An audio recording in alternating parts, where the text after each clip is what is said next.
I remember every second of that day.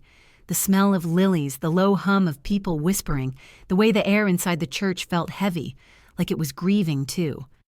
My mother, Laura Carter, was lying in a white casket at the front, her hands folded over her chest like she was finally resting after a long fight. She'd been sick for almost 2 years. Cancer. The word itself still feels like poison in my mouth. I'd watched her fade from the strongest woman I knew, the one who could fix a leaky faucet, organize a neighborhood fundraiser, and still bake an apple pie from scratch, into someone who struggled just to breathe. But even then, she smiled. She always smiled. And then there was Dale Thompson, my stepfather. 56, charming, clean-shaven, always dressed like he was on his way to a business meeting. To everyone else, he looked like the devoted husband who'd stood by my mother's side through sickness and health. To me, he looked like a man who had just won something. I tried not to look at him during the service. I was too angry, too raw. He sat in the front pew, pretending to wipe tears with a white handkerchief. I didn't buy it for a second. When it was over, people lined up to say their last goodbyes. I stood a few feet away, trying to hold myself together. My aunt, my cousins, neighbors from the old block. They all said the same thing. "She's in a better place now." I nodded, but inside, I felt like I was falling apart. Then it was Dale's turn. He walked up slowly, one hand in his pocket, the other resting on the casket like he was claiming it. Everyone else had already started to leave, their voices fading behind me. I didn't mean to listen. I really didn't. But then he leaned in, so close that I saw his lips move, and whispered, "Thanks for the 2 million, darling." Just like that, calm, almost playful. For a second, I thought I'd imagined it. My heart froze, my brain short-circuited. 2 million? What 2 million? And then I remembered. The life insurance policy. The one my mother had switched over to his name just weeks before she died. My stomach turned. I stumbled closer, staring at him. "What did you just say?" He straightened up immediately, smooth as ever, and gave me this small, pitying smile. I said, "She was 1 in a million." He walked past me before I could reply. The words kept replaying in my head like a broken record. "Thanks for the 2 million, darling." I wanted to scream. I wanted to grab him by the collar and make him say it again, louder this time, so everyone could hear what I heard. But all I could do was stand there, frozen. My legs wouldn't move. My throat burned. I turned to my aunt, Mary Ann, my mother's sister, who was talking to some relatives near the back. "Aunt Mary Ann," I said, trying to keep my voice steady, "I think Dale just said something awful to Mom." She blinked at me. "What do you mean, sweetheart?" He thanked her for $2 million. Her face softened in that way people do when they think you're losing it. "Emily, honey, you're grieving. You probably misheard him." "I didn't mishear," I snapped. "I know what I heard." Now everyone nearby was looking at me. Cousins, old friends, even Dale himself, who stood near the doorway perfectly calm, pretending not to notice. My uncle stepped in, lowering his voice. "Emily, this isn't the time or the place. Dale's hurting too. Don't do this right now." I wanted to tell them all. About the way Dale pushed my mom to sign those papers, about how he insisted on handling the hospital bills, about how he was the only one in the room when she died, but their faces told me everything. They didn't believe me. They thought I was being dramatic, or worse, delusional. So I bit my tongue. I let the silence swallow my anger because arguing in front of my mother's casket felt wrong, even if every part of me was screaming that something wasn't right. After the service, Dale shook hands, hugged people, and accepted their condolences like a man playing a role. When he looked at me, he gave me that same fake smile and said, "You take care of yourself, Emily. Your mom loved you very much." It took everything in me not to say what I was thinking. "You killed her, didn't you?" That night, I couldn't sleep. I sat by my window, staring out into the dark, the whisper replaying in my mind over and over again. "Thanks for the 2 million, darling." Maybe it was grief. Maybe it was paranoia. But deep down, I knew. It wasn't just a whisper. It was a confession. And 2 weeks later, when the detective knocked on my door and said, "Miss Carter, we need to talk about your mother's death," I realized I hadn't imagined any of it. because someone had recorded everything. Before everything collapsed, life with my mom was simple, ordinary even. We lived in a small 2-bedroom house on the edge of town, with creaky floors, mismatched curtains, and a kitchen that always smelled like coffee and cinnamon. She called it our safe place. I was 23 then, still paying off nursing school loans and working night shifts at the local hospital. Mom was healthy, full of energy, the kind of woman who'd bring lemonade to the mailman in summer and hot cocoa to the garbage collectors in winter. She had this way of making everyone feel seen. Every Sunday, we'd cook breakfast together. Her famous blueberry pancakes. She'd hum old Fleetwood Mac songs while I pretended not to burn the bacon. Those mornings felt endless, until the day she found a lump. It was small, barely noticeable, but the diagnosis came fast. Stage 3 breast cancer. I still remember the sterile smell of the oncology ward, the way the doctor's mouth kept moving, but all I heard was static. Mom squeezed my hand and said, "Hey, we'll fight this. You and me, like always." And we did. For months. Chemo. Stole her hair, radiation stole her strength, but nothing stole her spirit. She'd wear bright scarves and make the nurses laugh. Sometimes when I'd start to cry in the hospital hallway, she'd pull me close and whisper, "If love could cure me, I'd be healed by now." Then came Dale. He met Mom at a community fundraiser. He was a widower, charming, confident, said he'd run a small construction business. At first I was happy for her. She deserved someone who could make her smile again. He brought flowers, cooked dinners, drove her to appointments. To the world, he was the perfect partner, but there was something about him I couldn't name. A kind of practiced warmth, like everything he did had a purpose behind it. The first time I met him, he reached out his hand and said, "You must be Emily. Your mom talks about you nonstop." I smiled politely, but noticed the way his eyes scanned the house. The family photos, the framed certificates, even the mail on the counter. It wasn't curiosity, it was calculation. Mom fell fast, too fast. Within 6 months, they were married.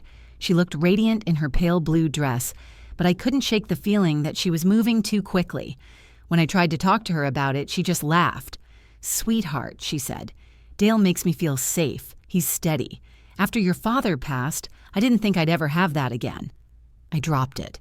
She deserved happiness, and I didn't want to be the bitter daughter who ruined it.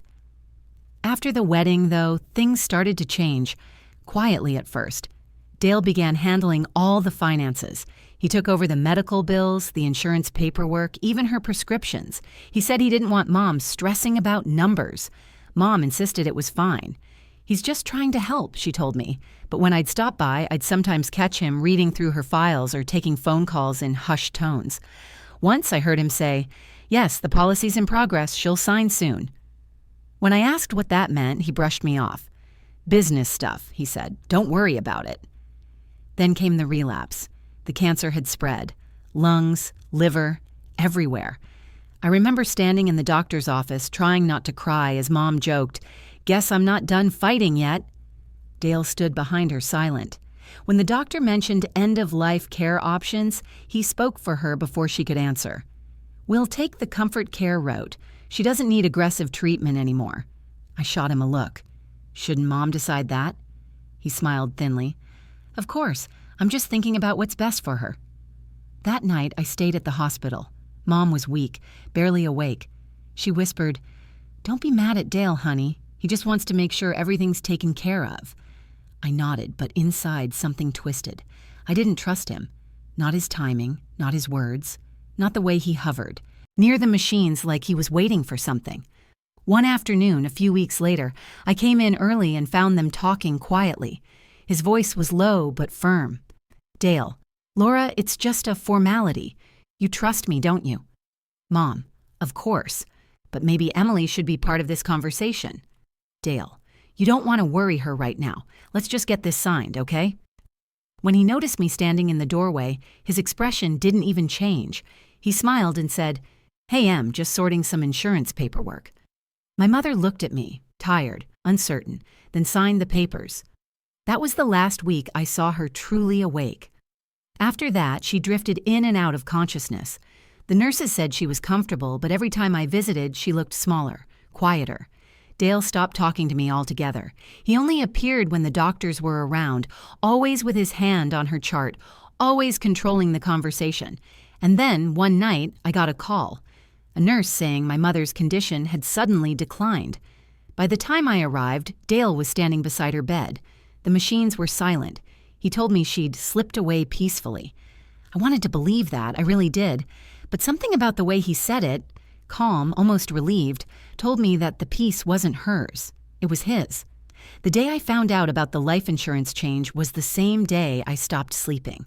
It had been about a week since my mom signed that paperwork in the hospital room. I still didn't know exactly what it was, but I couldn't shake the feeling that something about it wasn't right. Dale had been visiting Les since then, claiming work obligations, though I noticed his car in the hospital parking lot most evenings, parked in the corner where cameras didn't reach. One morning, I came in early for my shift and stopped by Mom's room. She was asleep, pale but peaceful, her breathing slow and shallow. Dale was standing by the window, talking quietly on the phone. I heard him say, "Yes, everything's finalized. Once it clears, it'll be immediate." I froze. My first thought was that he was talking about the insurance. The second was worse, that he was talking about her. When he saw me, he slipped his phone into his pocket, all smiles. "Oh, hey, Em, just checking in with the insurance company about billing." I wanted to believe him, but something in his tone didn't fit. He didn't sound like a worried husband. He sounded like someone managing a transaction. Later that afternoon, while Mom was being moved for tests, I noticed a manila folder sitting on the hospital side table. It was labeled Thompson-Laura Policy Transfer. My pulse quickened. Against every rule, every ounce of my better judgment, I opened it. There it was, a signed document transferring my mother's life insurance policy to Dale Thompson as the sole beneficiary. $2 million. Signed. And dated just 3 days earlier. I felt like the ground shifted beneath me. I skimmed the form, my hands shaking. My mom's handwriting was there, but her signature looked off, messier, weak, like someone had guided her hand. I heard his voice behind me. "You shouldn't be going through her personal files." I spun around, heart racing. "What is this, Dale? Why did she sign this?" He smiled like it was nothing. "Because she wanted to make sure I'd be okay after she's gone. We talked about it." "That's funny," I said, stepping closer, "because she didn't mention that to me, and she tells me everything." His expression hardened, just for a second. Then he smoothed it over with that same fake calm. "Emily, I get that you're protective of your mother, but she's dying. Sometimes people make arrangements you're not supposed to understand right away." I wanted to slap that smug look off his face. Instead, I just said, "She's not dead yet, and I don't think she signed this on her own." He leaned in slightly, his voice low. "Careful what you're implying." That night, I couldn't focus on anything. I sat by Mom's bed, holding her hand, whispering, "Mom, did you really want this? Did he pressure you?" Her eyes fluttered open for a moment. She looked at me with this faint sadness, then turned her head away. The next morning, everything changed. I got a call around 5 a.m. from the hospital. The nurse sounded strange, hesitant. "Emily, you might want to come in. Your mother's condition, it's declined rapidly." When I arrived, the hallway outside her room was quiet. Too quiet. I pushed the door open and froze. The machines were off. No beeping, no hum of oxygen, just silence. My mother was lying still, her face peaceful, almost too peaceful. And Dale, he was standing beside her bed, hands in his pockets, staring down like a man watching a show end. "What happened?" I asked, breathless. He looked up, calm as ever. "She was struggling. She didn't want to keep going. She told me it was time." My voice trembled. You turned off the machines?" "She asked me to," he said simply. "I couldn't watch her suffer."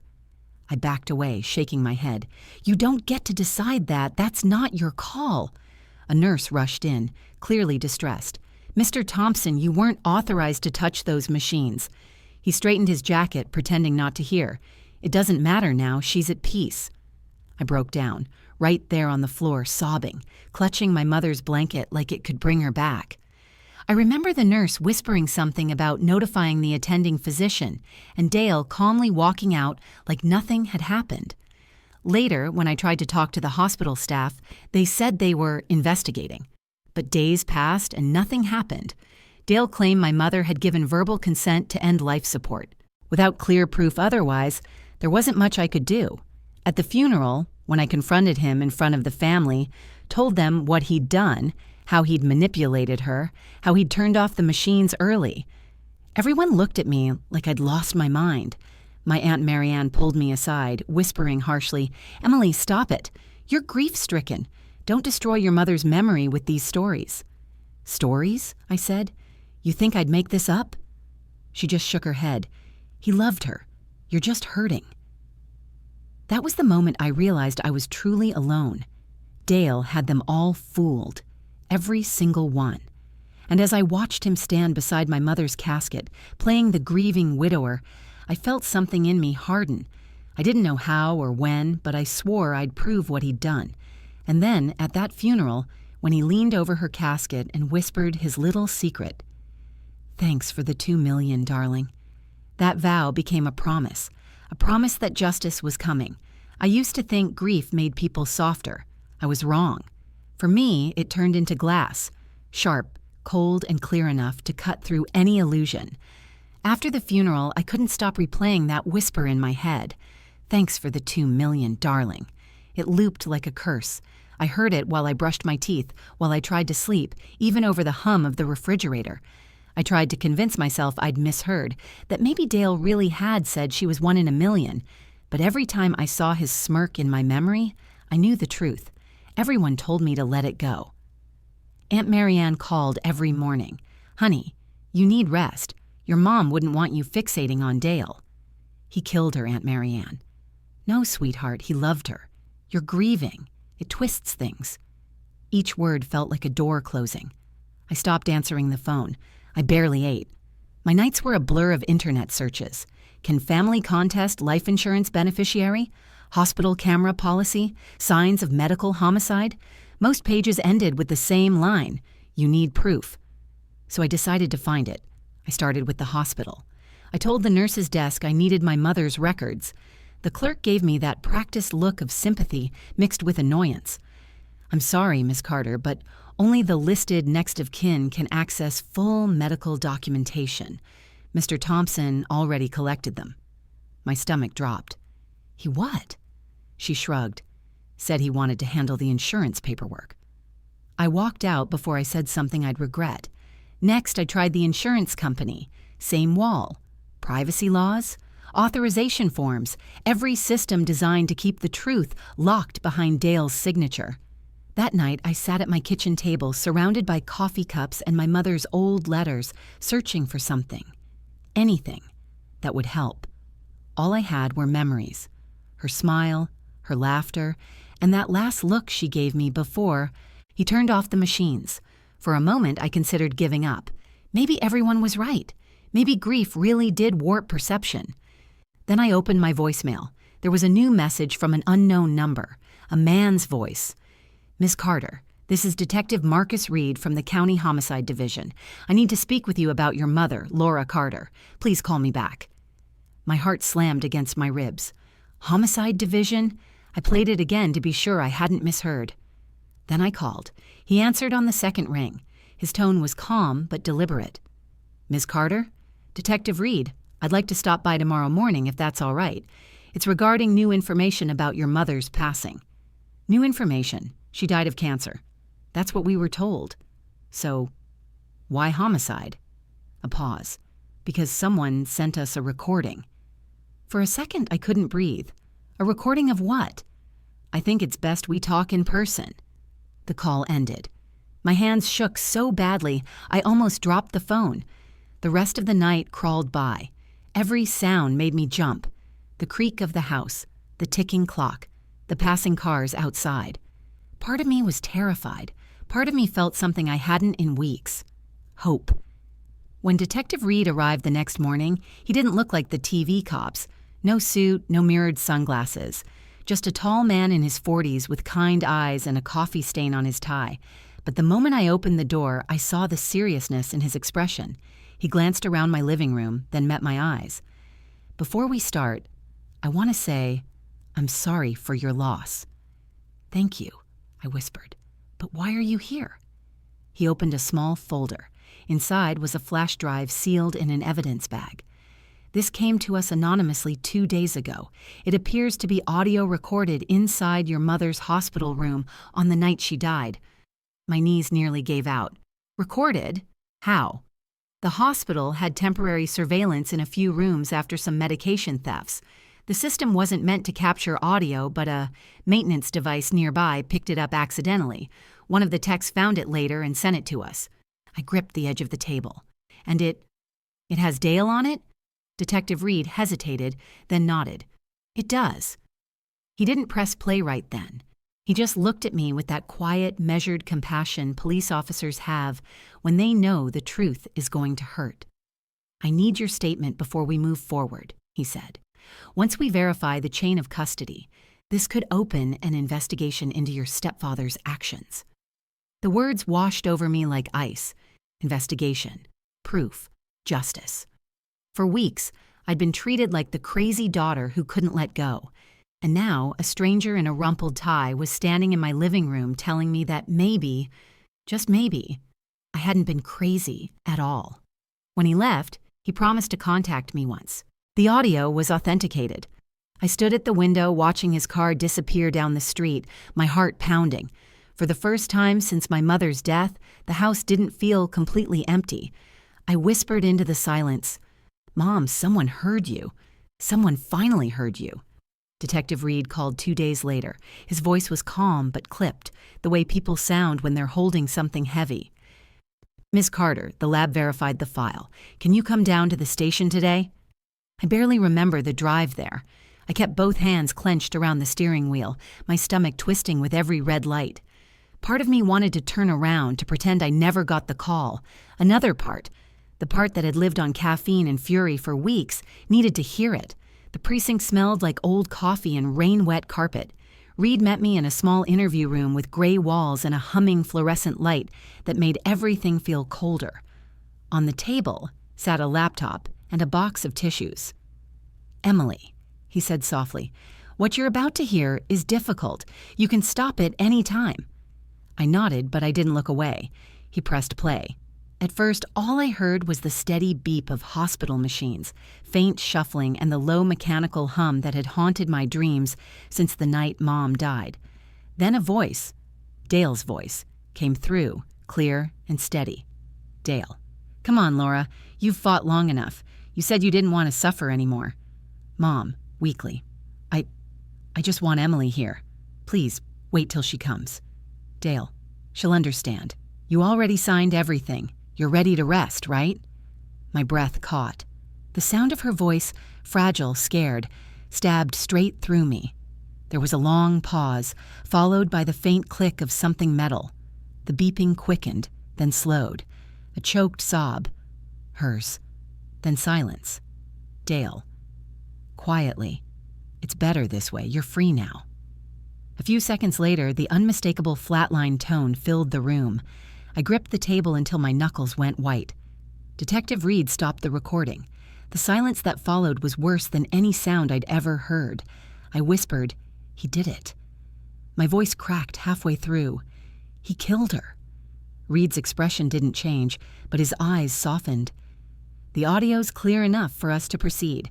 We've already issued a warrant to collect the hospital's internal data and the insurance files Dale submitted afterward."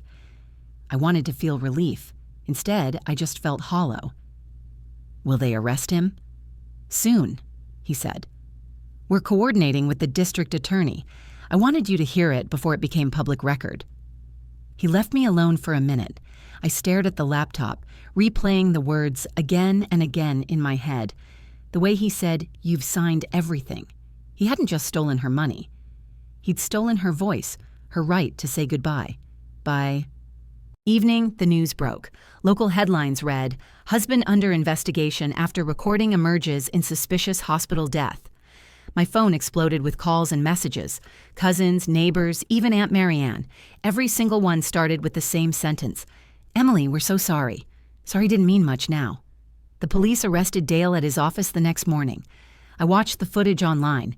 Him in a suit, walking calmly between two officers, his face blank. No struggle, no shame. Just the same polished control he'd always had. Reporters shouted questions. One asked, "Did you kill your wife for the insurance money?" Dale looked straight at the camera and said, "Absolutely not. My wife was suffering. I loved her." Hearing those words almost made me sick. Detective Reed called that night.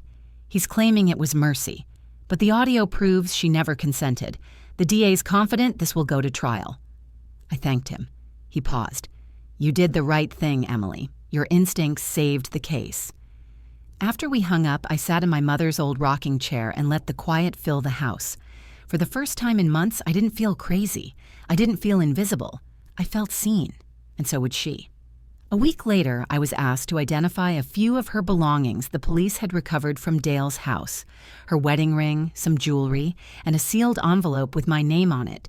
Inside was a note written in her shaky handwriting. "M, if anything ever happens to me, remember you are stronger than you think. Follow your heart. It's never wrong." I cried harder reading that than I had since the funeral, because somehow, even in her last days, Mom knew the truth might come down to me. When the preliminary hearing started, I sat behind the prosecution table, hands trembling. Dale avoided my gaze the entire time. The recording played for the courtroom, the same one I'd heard in that gray interview room.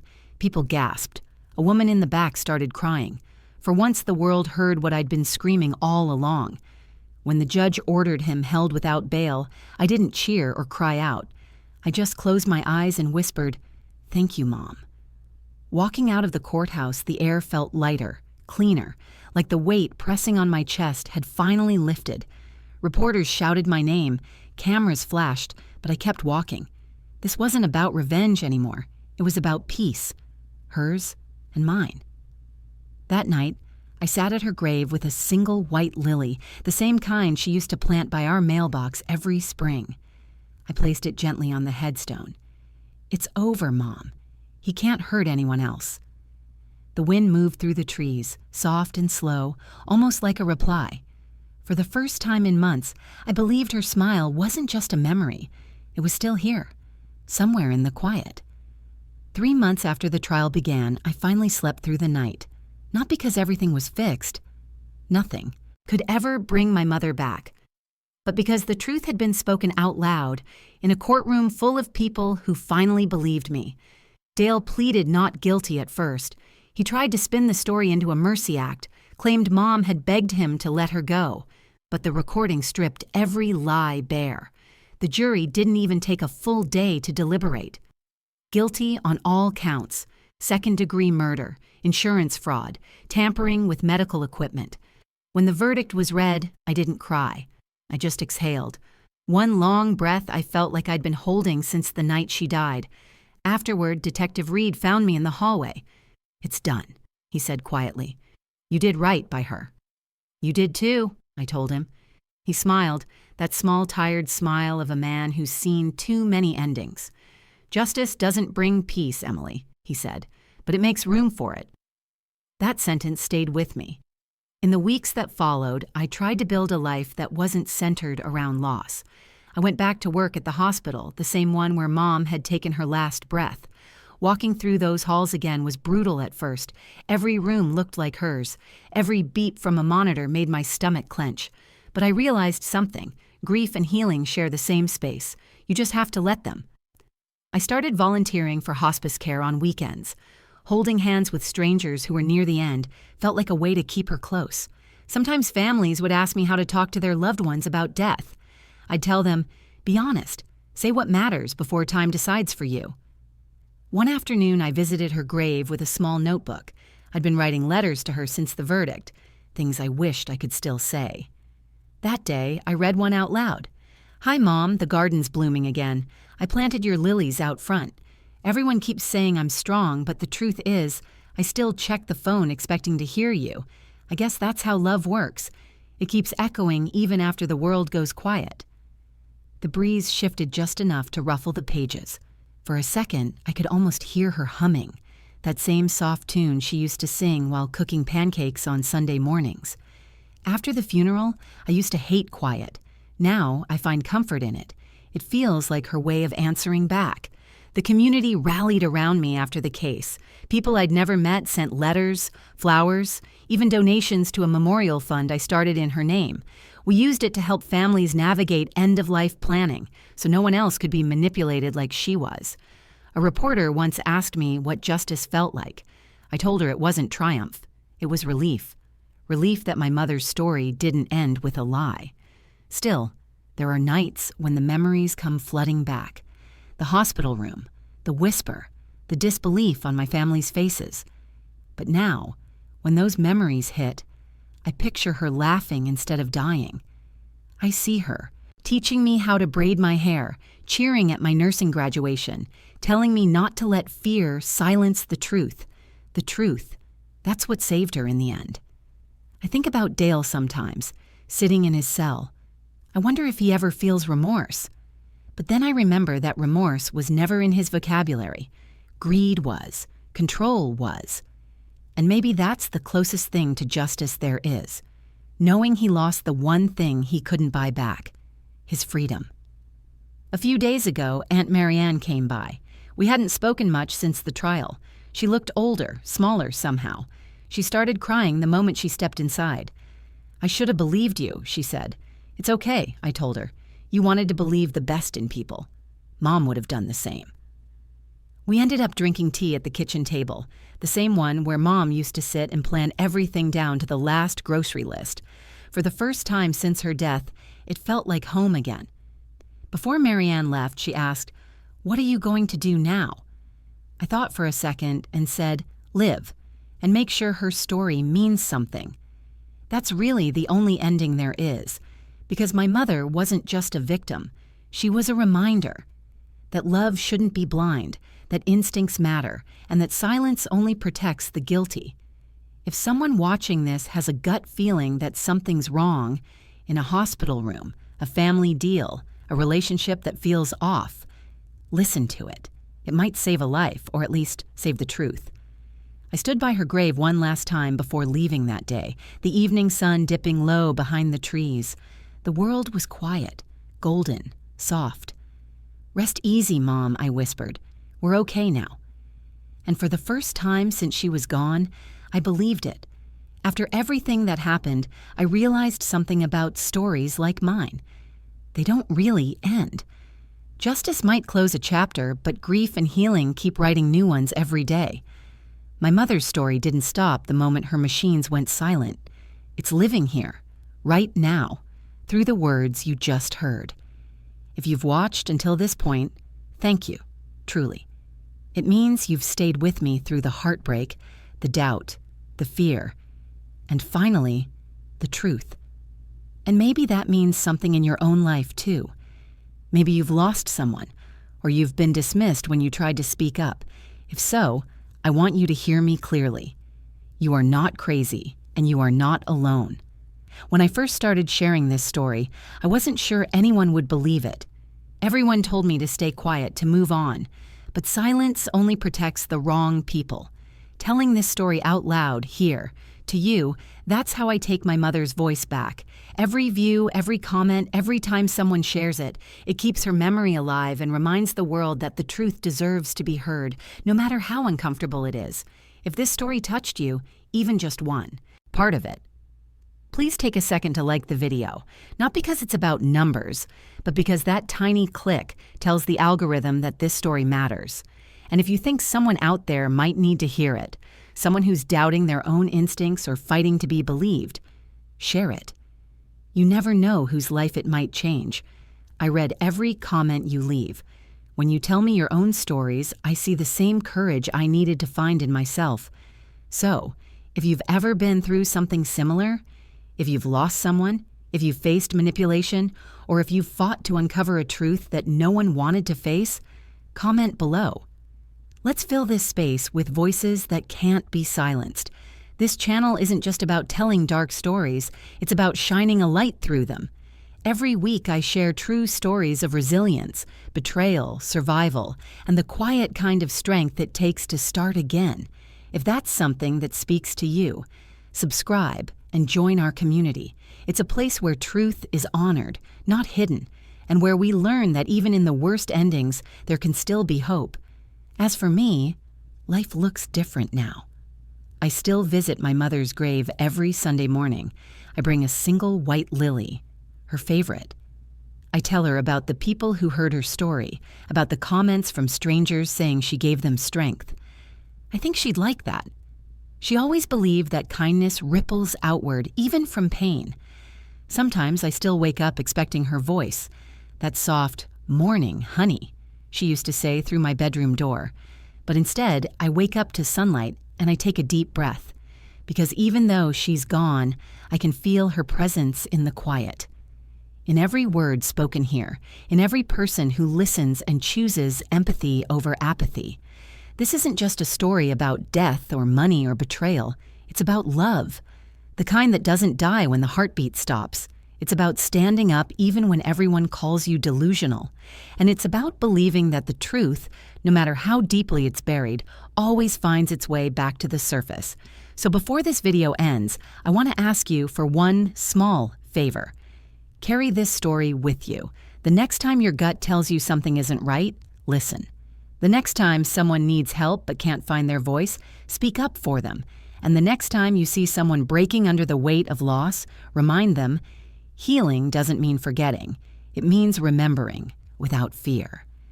If you're still here, thank you for giving me your time, your heart, and your open mind. You're part of this story now too. Please like, comment, share, and subscribe if you want to hear more true stories like this one. Your support helps these voices reach people who need them most, people who think no one would believe their truth. And as always, take care of yourself and the people you love, because sometimes the smallest act of kindness can be the start of someone else's survival story. This was Emily Carter, and this was my mother's story. Thank you for listening.